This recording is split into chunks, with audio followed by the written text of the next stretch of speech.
G'day folks, if you haven't messed with it yet, Tame Beast is an incredibly versatile skill that allows you to capture a rare beast type monster and turn it into a mobile Aurabot utility companion.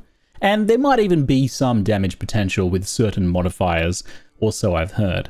You can cut a skill gem for Tame Beast, and with that skill, you then hinder a beast type rare monster.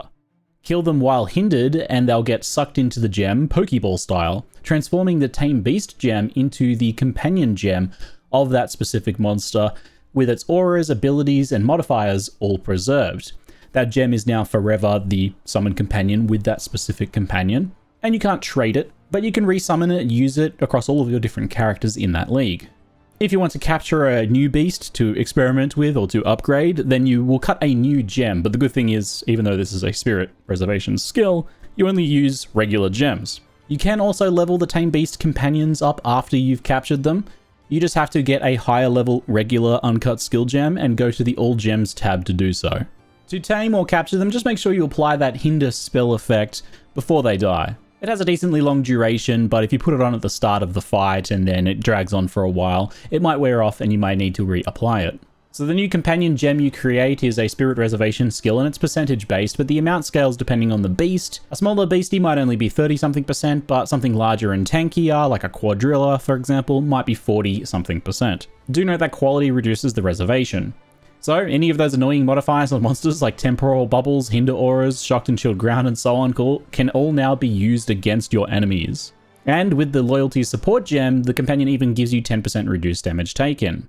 Also, the downside about them like potentially dying and having downtime is kind of a non-issue. Last Gasp causes them to stay alive for 4 seconds after they reach 0 hit points, and then the resummon timer on them seems to be about 5 seconds, so they're only really down for about 1 second before they are resummoned. And in terms of moving around, even if you move very fast, if you've got a really high mobility character, like spears often are, they will leash to you. They teleport to you if they get too far away. Sometimes they do run off, and some of the charging beasts in particular like to charge towards an enemy at the edge of the screen and hang out there for a little while, but for the most part they do a good job of either jumping on the enemies or staying somewhat near you.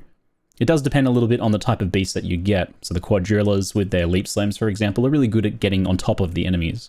So it's pretty good for effects where you want to apply things to your enemy. Also, keep in mind that you can support these with various different things besides just loyalty and the Last Gasp gem. For example, you can give them on hit effects, like the blind gem is fantastic. Just having the creature blind things for you is pretty awesome, especially if they have any abilities that hit monsters. Like the lightning explosions on this guy are not particularly fast, but they do a decent little AoE that then now blinds everything with the blind support gem. There's also just a ton of different auras and ground effects and other useful modifiers.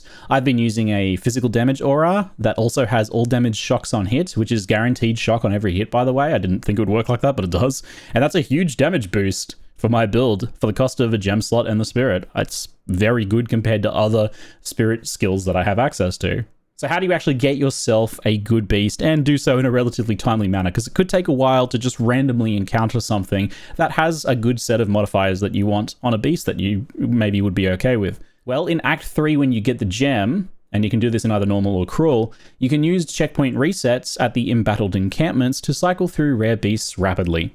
There are 2 options, the Infested Barrens, which has 2 rare beasts together, making it a good choice for searching for rare modifiers to find something that you like. And then the Jungle Ruins, which only has the 1, but it's a quadrilla, which are pretty tanky and good at jumping on monsters, so they're a nice beast to have.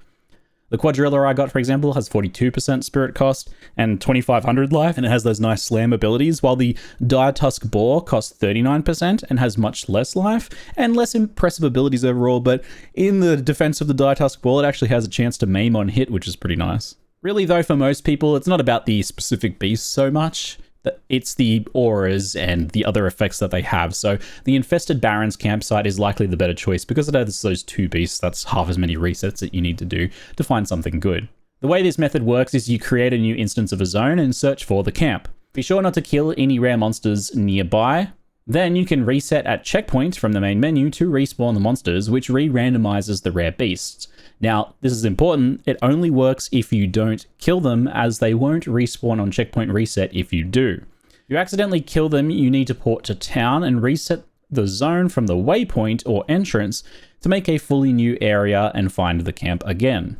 It only takes a few seconds to check the beasts each reset, so unless you're super picky, you can find a good beast with 2 or 3 nice modifiers for you within a few minutes, and these ones can have between 2 and 4 modifiers as well, so in theory you could even find a nice 4 modifier, but in my experience, there's generally 3 on a creature that can spawn that you would like. The 4th one is often something like Armored or something, which is probably not going to have a big impact. In theory, the Dream Beast is potentially out there for you though. One cool thing to keep an eye out for is that there are these new empowered versions of rare modifiers as well. They look the same initially, but can do some pretty interesting extra things. This Mana Siphon one that I found, for example, usually only has the ring, you know, that mana donut thing. But the empowered version also has damaging shocked ground puddles too. And I'm not sure if this is the same sort of empowered modifier, but the empowering volatile one that I found gives you added chaos damage too when you get this purple buff on you. But keep an eye out for those kind of rarer empowered modifiers, and these things might be more common in maps, so later on you could replace with a more powerful one from maps, but this is a great and fast way to get set up. Some good options in general that I've noticed are auras like elemental resistance, physical damage, haste, and energy shield. Make sure they're actual auras, because there are things that sound like them but are just local to the beast. If they don't say the word aura, it's not going to help you.